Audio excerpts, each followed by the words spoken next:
Assalamu alaikum. Myself Ahmed Raza.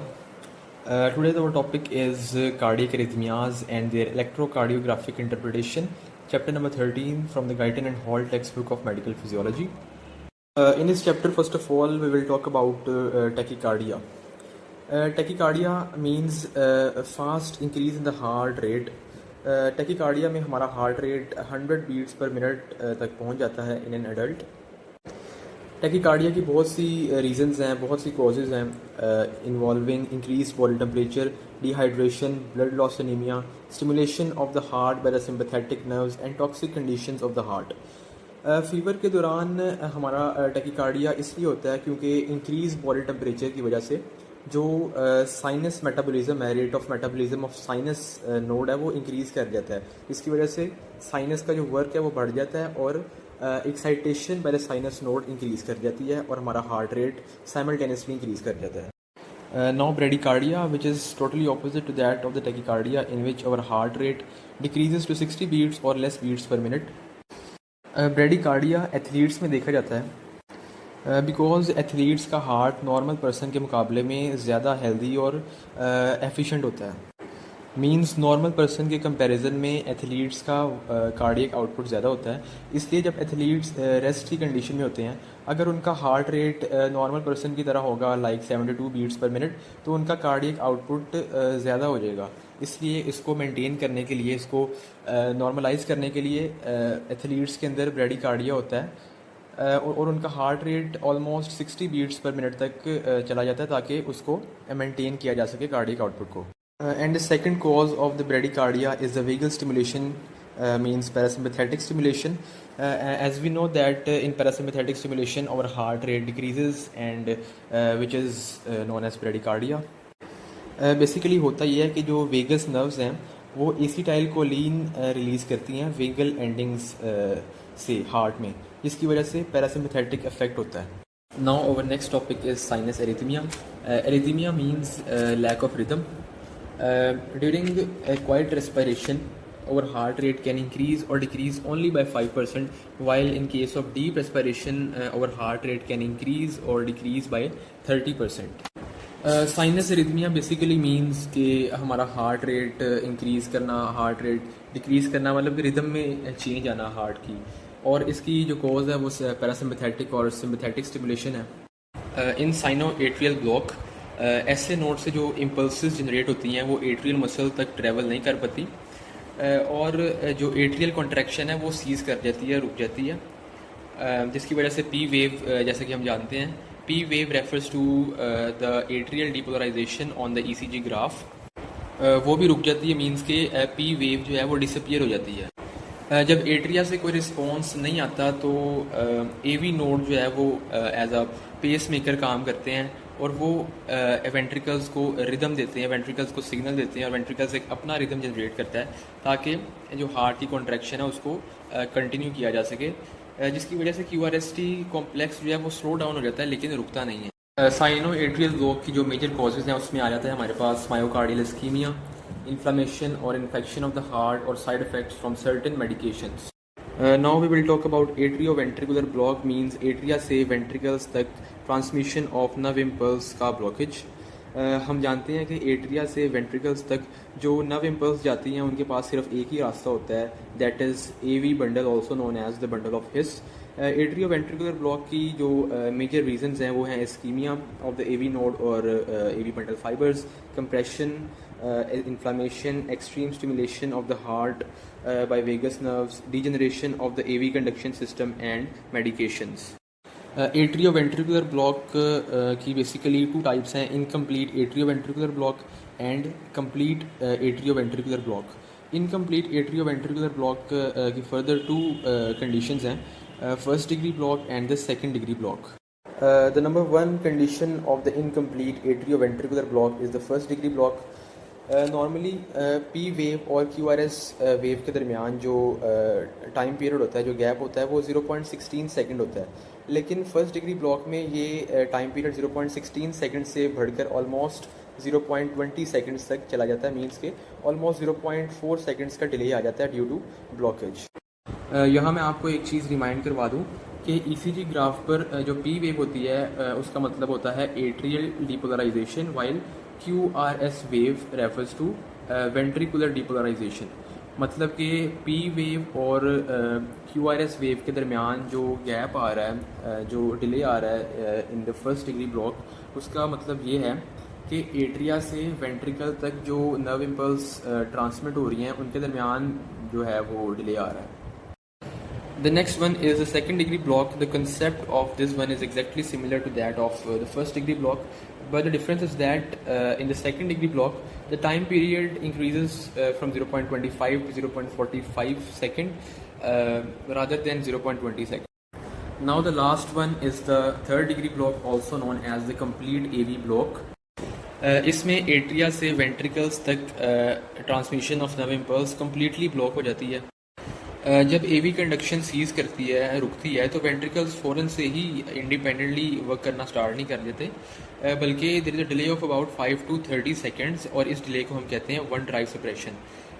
इस delay की जो रीज़न है वो ये है कि नॉर्मली जब हमारा हार्ट कॉन्ट्रैक्ट कर रहा होता है तो एट्रिया वेंट्रिकल्स को बहुत फास्ट इम्पल्सेस प्रोवाइड करता है, लेकिन जब वेंट्रिकल इंडिपेंडेंटली वर्क करता है as in case of complete AV block, तो उसका rhythm as compare to atrial impulse बहुत कम होता है। सो वेंट्रिकल्स इंतज़ार करता है थोड़ा सा अबाउट 5 to 30 सेकेंड्स के शायद एट्रिया से कोई इम्पल्स आए और कॉन्ट्रैक्शन स्टार्ट हो, लेकिन जब कोई इम्पल्स नहीं आती तो 5 to 30 सेकेंड्स के बाद वेंट्रिकल्स जो हैं अपने अंदर पेस मेकर बनाता है और कॉन्ट्रैक्शन करता है इंडिपेंडेंटली। और वेंट्रिकल्स की इंडिपेंडेंट कॉन्ट्रैक्शंस को हम कहते हैं ventricular escape. As we know that brain can not remain active for more than 4 to 7 seconds without blood supply. इसलिए इस टाइम पीरियड के दरमियान जो 5 to 30 सेकेंड का टाइम पीरियड है उसके दौरान जो पेशेंट्स हैं वो फेंट कर जाते हैं, नींद बेहोशी की हालत में चले जाते हैं, लेकिन जैसे ही वेंट्रिकल्स इंडिपेंडेंटली काम करना स्टार्ट करते हैं तो वो पेशेंट दोबारा से अपनी नॉर्मल स्टेट में आ जाता है। और इस पीरियोडिक फेंटिंग को हम स्टोक्स एडम्स सिंड्रोम कहते हैं। समटाइम्स ये जो इंटरवल है, टाइम लैप्स है, वो प्रोलॉन्ग कर जाता है और पेशेंट की डेथ हो जाती है।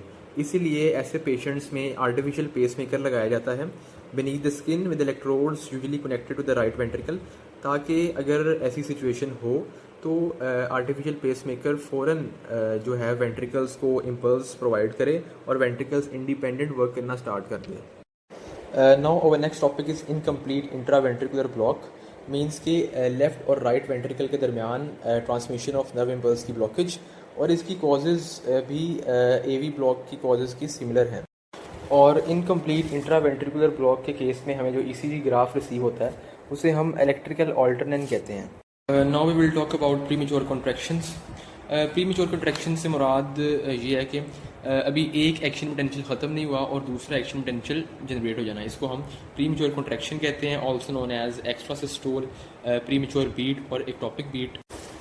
जैसा कि हम जानते हैं कि नॉर्मली हार्ट में जो पेसमेकर होता है वो एसए नोड होता है, लेकिन इन case of premature contractions SA node के अलावा जो हैं वो एबनॉर्मल साइड्स क्रिएट हो जाती हैं हार्ट में, जिन्हें हम एक्टोपिक फोकाई कहते हैं, जहाँ से एबनॉर्मल नर्व इम्पल्स जनरेट होती हैं और जो प्रीमेच्योर कॉन्ट्रैक्शंस का बाइस बनती हैं। Now we will talk about premature atrial contractions. Premature atrial contraction से मुराद एट्रिया के अंदर प्रीमेच्योर कॉन्ट्रैक्शंस का होना। इस केस में जो ईसीजी पर पी वेव होती है वो शॉर्टन हो जाती है और पी वेव और क्यूआरएस वेव के दरमियान जो गैप होता है वो बढ़ जाता है, जिसे हम कहते हैं कंपनसेटरी पॉज। यहाँ नोट करने वाली बात यह है कि पी वेव और क्यूआरएस वेव के दरमियान जो गैप होता है उसे हम पी आर इंटरवल कहते हैं, पी क्यू इंटरवल नहीं कहते, क्योंकि क्यू वेव जो होती है वो हर ईसीजी ग्राफ्स के अंदर प्रेजेंट नहीं होती, कुछ ईसीजी ग्राफ्स में क्यू वेव एब्सेंट होती है, इसलिए हम इसे पी आर इंटरवल कहते हैं, पी वेव और क्यू आर एस वेव के दरमियान के गैप को। अब इस कंपनसेटरी पॉज की रीज़न ये है कि प्रीमेच्योर एट्रियल कॉन्ट्रैक्शन के अंदर जो नर्व इम्पल्स है वो एसए नोड से जनरेट नहीं होती, बल्कि एसए नोड के अलावा जो एबनॉर्मल साइड्स होती हैं हार्ट के अंदर, जिसे हम एक्टोपिक फोकाई कहते हैं, वहाँ से जनरेट होती हैं और उन नर्व इम्पल्सेस को वेंट्रिकल्स तक ट्रैवल करने के लिए एट्रियल मसल से गुजरना पड़ता है, जिसकी वजह से ये डिले आता है। Premature atrial contraction occur in healthy persons. They also occur in athletes it results from the factors such as smoking, lack of sleep, ingestion of too much coffee, alcoholism, and use of various drugs, etc. Premature atrial contraction में जब atria अपने scheduled contraction से पहले contract करेगा तो वो ventricles तक proper blood जो है वो सप्लाई नहीं कर पाएगा और वेंट्रिकल्स की प्रॉपर फिलिंग ऑफ ब्लड नहीं होगी, इसकी वजह से कार्डियक आउटपुट डिक्रीज़ करेगा, मतलब कि बॉडी तक प्रॉपर ब्लड जो है नॉर्मल अमाउंट ऑफ ब्लड है वो पहुंच नहीं पाएगा। इसे हम पल्स डेफिसिट भी कहते हैं, मतलब कि जो हमारी पल्स है वो कम हो जाएगी, मींस पल्स वीक हो जाएगी। अब हम बात कर लेते हैं प्रीमेच्योर एवी बंडल और एवी नोडल कॉन्ट्रैक्शंस की। जब एवी नोड और एवी बंडल में प्रीमेच्योर कॉन्ट्रैक्शंस होती हैं तो इम्पल्स के पास दो डायरेक्शंस होती हैं, या तो वो ऊपर भी मूव कर सकता है या डाउनवर्ड भी मूव कर सकता है, बिकॉज एवी नोड और AV bundle centre of the heart के अंदर प्रेजेंट होते हैं, जिसकी वजह से नर्व इम्पल्स अपवर्ड भी मूव करती है और डाउनवर्ड भी मूव करती है और एक ही वक्त में एट्रिया और वेंट्रिकल्स को स्टिमुलेट करती है। इसीलिए ईसीजी ग्राफ पर पी वेव और क्यूआरएस वेव एक ही टाइम पर जनरेट होती है और वो एक दूसरे के ऊपर सुपर इम्पोज हो जाती हैं। Always remember that in the normal heart, impulses are generated only from the SN node, while in abnormal cases, nerve impulses are generated from abnormal sites, which we call ectopic foci, other than SN nodes. Premature ventricular contractions के case में जो हमें ECG graph receive होता है उसे हम बाइजेमिनी कहते हैं।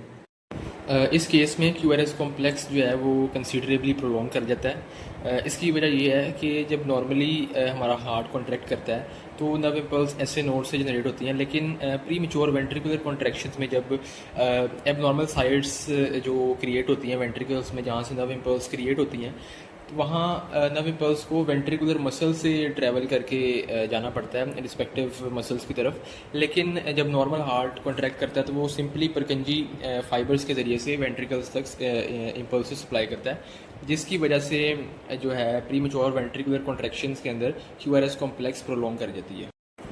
थर्डली पीवीसीज़ के अंदर जो टी वेव है उसकी जो पोलैरिटी है वो भी क्यूआरएस कॉम्प्लेक्स के ऑपोजिट होती है, क्योंकि क्यूआरएस कॉम्प्लेक्स भी एबनॉर्मल शो करता है और टी वेव भी एबनॉर्मल ही शो करेगी obviously. If you have any question you can ask me in the comment section, I will answer you.